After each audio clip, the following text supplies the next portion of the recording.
Come and get your love, baby. Come and get your love. Because I finally watched Guardians of the Galaxy, and it's a movie I loved.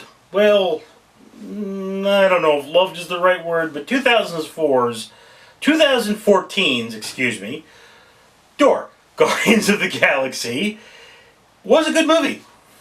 I know I don't say that often. I know I hate almost everything. But 2014 had a really great Guardians of the Galaxy film. I love the music in this film. I love the pacing in this film. I feel it stayed pretty true to the characters. It's Bradley Cooper as Rocket the Raccoon. In some iterations, Rocket is not a raccoon, but merely a creature that looks like a raccoon. In this iteration, he is a raccoon. But his name is Rocket. It's not Rocket Raccoon, it's Rocket. I have heard iterations where he referred to himself as Rocket Raccoon, but this is my favorite Rocket Raccoon so far. I mean, Cooper does an excellent job of portraying a snarky, rough around the edges sort of a character that is trying to find his identity in a universe where he's been ripped apart and put back together again. And he's the only one of his kind. I mean, why is it we never go and get Rocket a girlfriend? That's what I want to know. Shouldn't he get like a raccoon girlfriend? Just saying. Anyway, Vin Diesel does the voice of Groot, the giant tree monster.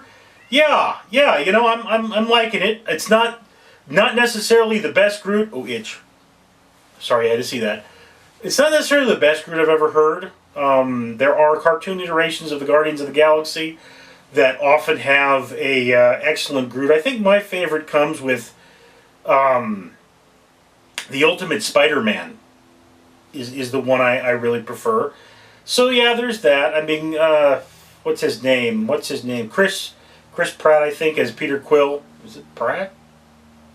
Doesn't seem right. Anyway, the guy that plays Peter Quill, that guy, I would say he plays a good Star-Lord. I'm not going to say he's the ultimate Star-Lord, because I really felt that Star-Lord was overshadowed by Rocket and Groot. Because they're very, very standoutish characters, I really think that this movie is more about them than about anything else. But I really enjoyed that. I enjoyed the diversity of the characters. Now, I will point out, I think it was Jeremy Johns, probably another number of other reviewers, that said this is a mashup of Star Trek and Star Wars if the Avengers were in it. Okay? Which, yes, the Guardians of the Galaxy are essentially the Avengers. They're the Space Avengers. But, I have to point out here, the Guardians of the Galaxy is Star Wars done Marvel style. I believe it predates Star Wars, I'm not dead sure, but what you're looking at is a post-World War II or World War II era dynamic, meaning you have ships with fighters going around, and that is Star Wars. If you look at Star Wars, TIE fighters are bi-wings.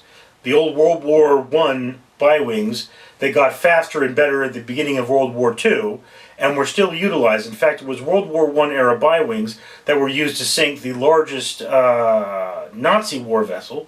So you take that, this is all the World War II dynamic, World War I, World War II dynamic.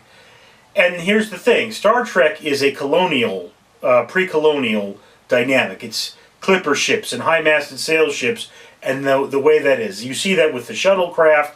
They're basically rowboats and they're runabouts. A runabout is actually a type of ship in this environment. So no, this is not Star Trek meets Star Wars. I don't see that at all.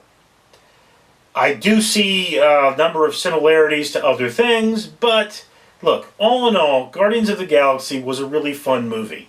I don't know if it's the greatest movie I've ever seen, but I definitely recommend, if you haven't seen it by now, go see it, because Guardians 2 is in theaters already, so you're way behind, like me. I live in a cave. Anyway, tell me what you thought of the movie down in the comments below.